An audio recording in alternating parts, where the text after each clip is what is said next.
Si j'ouvre LinkedIn et que j'actualise ma page 10 fois, 15 fois de suite, il y aura toujours du nouveau contenu. Est-ce que c'est étonnant ?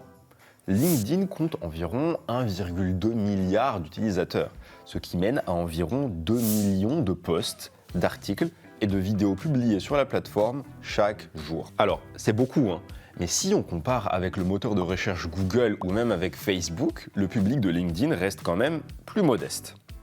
Et pourtant, le coût par clic des publicités LinkedIn est bien plus élevé que sur les deux autres plateformes que je viens de citer. C'est bizarre, non ? Pourquoi payer plus pour toucher moins de monde ? La réponse, le public de LinkedIn a un taux de conversion bien plus élevé que sur la plupart des autres plateformes. Et c'est ça qui va nous intéresser. Coucou tout le monde, c'est Amiel de HubSpot et aujourd'hui on va apprendre à utiliser les publicités LinkedIn. Malgré le coût par clic relativement élevé de ces pubs, LinkedIn propose un coût par acquisition bien plus intéressant que sur les autres plateformes. Et ça nous intéresse. Personnellement, quand j'investis dans la publicité, je suis bien content si le public touché est bien celui qui est susceptible d'acheter. Comment créer des leads et des conversions grâce aux publicités LinkedIn ? Comme on va le voir ensemble, c'est bien plus simple qu'il n'y paraît. Ces dernières semaines, j'ai pris le temps d'analyser plusieurs marques qui cartonnent absolument sur LinkedIn. Et j'ai passé au peigne fin leur profil, leur publicité, et j'ai fait quelques découvertes plutôt intéressantes que je vais m'empresser de vous partager aujourd'hui. Avant de rentrer dans le vif du sujet, n'oubliez pas de télécharger le guide LinkedIn proposé par HubSpot que je vous ai mis en premier lien en description de cette vidéo. Le guide est gratuit et vous y trouverez plein d'astuces pour améliorer votre profil et vos campagnes sur la plateforme. Histoire de compléter un peu ce que vous allez apprendre avec moi aujourd'hui. Premier lien en description. Ok, dans le cadre de cette vidéo, j'ai jeté un œil aux 50 marques les plus suivies sur LinkedIn en ce moment.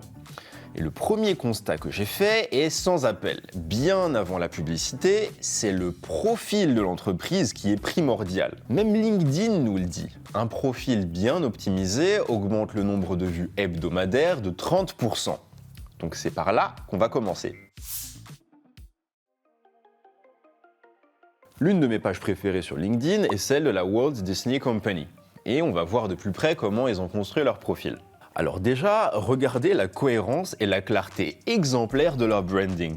Avant même de lire quoi que ce soit, on sait qu'on est sur la page de la Walt Disney Company.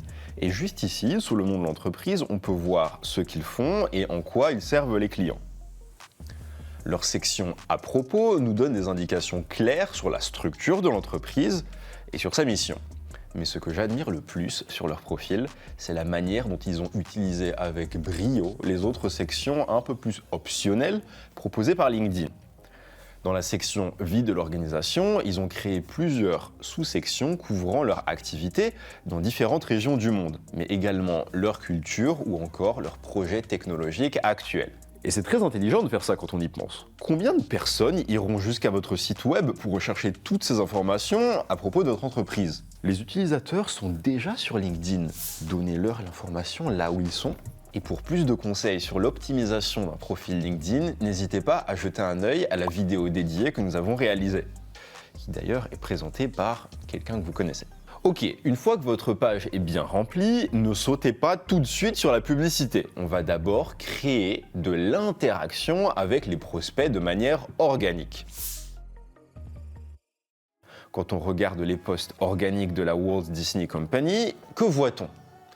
Un message cohérent et positif porté vers l'avenir et mettant très souvent en avant non pas l'entreprise, mais les individus qui la composent. Beaucoup de posts se focalisent sur une personne ou un groupe en particulier qui a contribué à l'aventure Disney en y ajoutant sa propre magie. Ils ont même créé le hashtag DisneyCastLife que les employés utilisent pour créer des posts parlant de leur expérience au sein de l'entreprise. Et c'est là que la Walt Disney Company frappe fort. Même sur LinkedIn, ils continuent de partager ce message selon lequel chacun contribue un peu à sa manière à l'histoire de la vie, le cycle éternel. Le point important, c'est qu'avant même de penser à des posts publicitaires sur LinkedIn, il est essentiel de réfléchir à votre voix, la manière dont vous allez vous exprimer et dont vous serez reconnu par le public sur la plateforme. Et c'est bien à travers les posts organiques que l'on fait ça. Pourquoi payer pour des publicités si vous ne savez même pas si votre ton actuel fonctionne vraiment ? Ce qui nous mène au troisième conseil. Seulement 1% des utilisateurs LinkedIn publient régulièrement. Et pourtant, ces quelques contributeurs actifs génèrent un total de 9 milliards d'impressions sur LinkedIn par an. Plutôt impressionnant. En d'autres termes, même si on a l'impression que tout le monde poste tellement le feed est rempli, tout ce contenu vient en réalité d'une minorité d'utilisateurs. Et pour vous, c'est une bonne nouvelle. Ça veut dire que si vous vous mettez à poster chaque semaine, vous allez clairement vous démarquer de l'immense majorité des autres entreprises qui ne postent pas ou peu. Un calendrier éditorial avec environ 2 posts par semaine postés par la marque ou par ses directeurs est un excellent moyen de gagner progressivement en visibilité sur LinkedIn. Je dis ça, mais ne vous attendez pas à devenir famous du jour au lendemain. C'est une stratégie fonctionnant sur le long terme. Les posts organiques sont également une excellente opportunité de découvrir quel type de contenu fonctionne ou ne fonctionne pas auprès de votre audience. Très pratique pour repérer les idées à succès valant le coup d'être converties en publicité payante. Dernière chose, n'ayez pas peur de faire des flops de temps en temps avec vos posts organiques. Ça fait partie du processus. Parmi toutes les idées de posts que vous allez avoir, vous ne saurez pas lesquelles sont de fausses bonnes idées tant qu'elles n'auront pas fait un bid bien solide dans votre fil d'actualité. Voyez cet embarrassement temporaire comme le prix du succès. Maintenant que votre profil LinkedIn est créé, que vous avez bien interagi avec votre réseau et que vous avez une bonne compréhension du type de contenu que votre audience a envie de voir, vous êtes enfin prêt à commencer avec les campagnes publicitaires. Je sais, ça nous a fait beaucoup d'étapes de préparation, mais croyez-moi, c'était vraiment nécessaire. LinkedIn propose différents types de campagnes parmi lesquelles choisir en fonction de l'objectif que vous vous êtes fixé. Posez-vous la question: qu'est-ce que j'essaie d'obtenir de la part de mon audience? Vous voulez juste que votre pub soit vue par un maximum de personnes? Choisissez notoriété comme objectif. Le succès sera ici mesuré avec les impressions. Si vous souhaitez que le public vienne vraiment s'informer à votre sujet, alors choisissez plutôt considération comme objectif. Ici, le but sera d'amener les utilisateurs LinkedIn à faire un pas dans votre direction, en visitant votre site web par exemple. La dernière option est la campagne de type conversion, qui va consister à amener un client à effectuer une action précise sur votre site web, comme par exemple acheter un article ou s'inscrire à une newsletter. Peu importe l'action réalisée, vous allez gagner un client ou un prospect. Après avoir choisi votre objectif, vous devez indiquer à LinkedIn à quel type de public montrer la publicité. Cette étape est extrêmement importante. Pour illustrer ce point, une marque intéressante à observer est Adobe. Leur public comprend plusieurs profils très différents. Déjà, il y a les créatifs, comme les designers et les monteurs vidéo qui utilisent des outils Adobe pour des projets un peu artistiques. Il y a également des marketeurs qui vont utiliser des outils comme Adobe Analytics pour mesurer la performance des campagnes. Et on a des équipes IT qui vont se servir des outils Adobe pour unifier les données clients. Lorsque cette marque crée des campagnes publicitaires, ils doivent réfléchir soigneusement aux produits et aux posts les plus pertinents pour chacune de ces audiences. Un monteur vidéo ne sera pas intéressé par le dernier guide PDF pour augmenter son retour sur investissement à l'ère de l'IA. Le marketeur, par contre, il y a moyen que ça l'intéresse. Pour chaque campagne, réfléchissez donc soigneusement au public qui va voir ses pubs apparaître dans son feed. Âge, poste, centre d'intérêt. De manière générale, essayez de viser un public cible de plus de 50 000 personnes. Maintenant qu'on est au point sur les objectifs et sur le public cible de la pub, il est temps de la créer. Quel format choisir pour la pub? LinkedIn propose plusieurs formats pour les publicités. Le contenu sponsorisé, classique, apparaît dans le fil d'actualité des utilisateurs au milieu des posts organiques. Les publicités dynamiques apparaissent sur la barre latérale à droite de l'interface. Et enfin, on a les publicités conversationnelles ou message ads. Tout est dans le nom. Ces pubs apparaissent dans les messages LinkedIn des utilisateurs, comme si quelqu'un essayait de leur parler. Et nous, aujourd'hui, on va se concentrer sur 2 formats. Le contenu sponsorisé à image unique, parce que c'est lui qui a le taux de clic le plus élevé parmi tous les formats publicitaires proposés par LinkedIn, et les message ads, parce que leur taux d'ouverture peut atteindre 55%, ce qui est bien meilleur que la plupart des campagnes par email. Reprenons l'exemple d'Adobe. Avec cette publicité, l'image indique en première position le nom du produit dont il est question. On sait de quoi on parle. Le message en gras indique l'argument de vente clé du produit. Argument de vente d'ailleurs clairement indiqué dans la légende du post également. Et pour couronner le tout, cette pub contient l'arme ultime pour arrêter les scrollers, un chien. Et pas n'importe quel type de chien. Un chien mignon. Regardez, moi je vois ça, j'arrête de scroller. Enfin, il y a un appel à l'action qui va vous amener vers le site d'Adobe. Cette publicité est bien réalisée. Les message ads, ou publicité conversationnelle, c'est une autre paire de manches. Ici, il y a deux sections textuelles critiques à considérer, l'objet et le corps du message. On va commencer par l'objet, c'est la première chose que votre audience va voir avant même de cliquer. Donc soyez clair sur l'offre et allez droit au but. On va voir quelques exemples tirés de ma propre messagerie LinkedIn. Premier exemple. Je ne l'ai pas ouvert. Voilà. L'objet est une sorte de question rhétorique qui ne m'apporte pas grand-chose en termes d'infos. Est-ce que c'est une offre d'emploi ? Est-ce que c'est une pub pour un logiciel utile aux chercheurs d'emploi ? Aucune idée. Deuxième exemple, ici l'objet est tout de suite plus spécifique.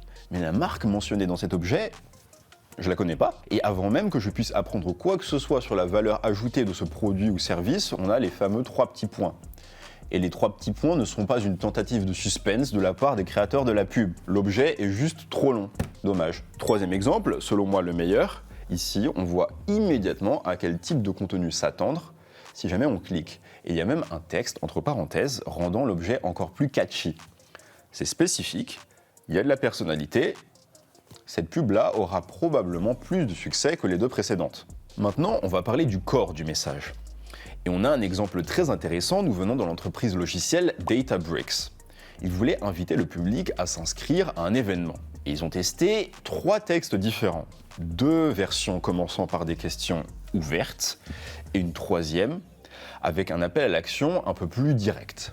Cette 3e version comprenait les détails de l'événement et un lien d'inscription dès la première phrase. Le résultat a été sans appel. La 3e version, la plus directe, a obtenu le taux de clic et le taux de conversion les plus élevés. Je vois 2 leçons à retenir de ce test. Déjà, faites toujours des A/B tests de vos messages publicitaires. Quand il s'agit de prendre des décisions impliquant un budget, l'instant c'est bien, les chiffres c'est mieux. Deuxièmement, et tout aussi important, allez droit au but avec votre pub. Mettez l'info la plus importante en premier pour être sûr que votre audience ne passe pas à côté. Le contexte et le storytelling, ça viendra après. Très bien, notre pub est là, elle est prête. Maintenant, il n'y a plus qu'à la publier. Qui dit pub dit budget. Et la grande question est donc la suivante. Quelle marge de manœuvre allez-vous donner à LinkedIn pour optimiser vos dépenses automatiquement ? Vous avez bien entendu, automatiquement. Parce que oui, LinkedIn est intelligent. La plateforme sait quand l'activité des utilisateurs est en augmentation ou en baisse et va adapter la dépense de votre budget en fonction de ceci, avec pour objectif de maximiser votre retour sur investissement. Par exemple, si vous avez créé une campagne à laquelle vous avez alloué un budget de 50 € par jour, il est tout à fait possible que vous constatiez que LinkedIn va bien dépenser les 50 € certains jours, mais beaucoup moins d'autres jours. Maintenant, que se passe-t-il si vous augmentez ce budget quotidien ?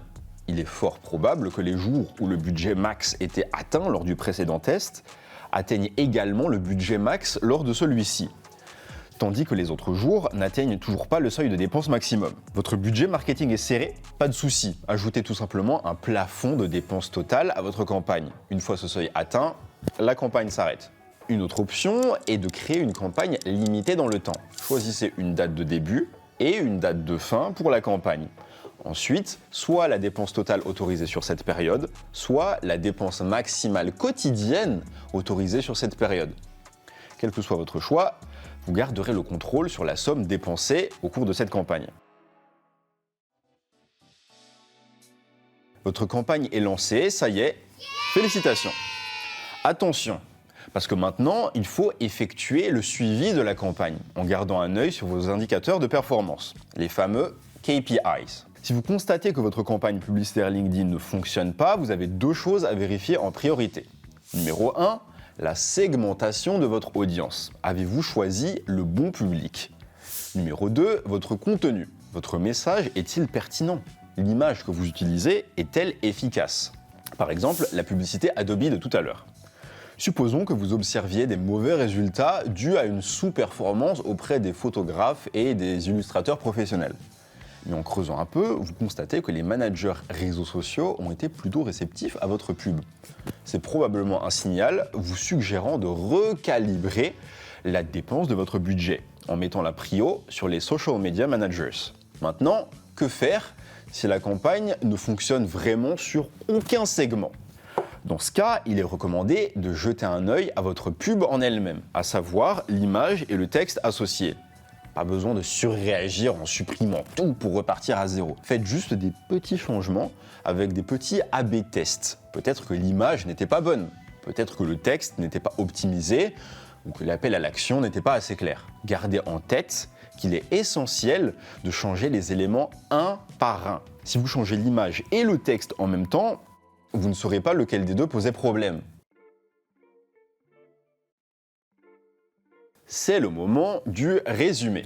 La publicité LinkedIn possède certes un coût initial plus élevé que sur les autres plateformes, mais son coût d'acquisition est bien plus intéressant, en raison du potentiel de conversion relativement élevé des publicités LinkedIn. Et le secret de la réussite n'est pas de dépenser plus, mais de dépenser de manière stratégique. La première étape consiste à préparer le terrain en remplissant votre profil à fond et en faisant des posts organiques, histoire de savoir ce que votre audience cible aime voir.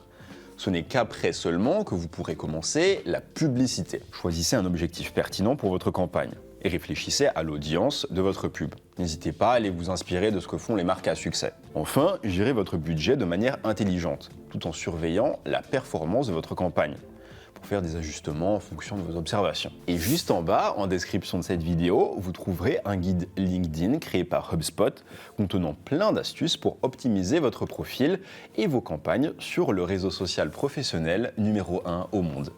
C'est gratuit et c'est le premier lien en description. Et si vous avez aimé cette vidéo, n'oubliez pas de nous laisser un like, de vous abonner et de cliquer sur la cloche pour ne rien rater de notre prochain contenu. C'était Amiel de HubSpot. Salut tout le monde. Vous êtes toujours là?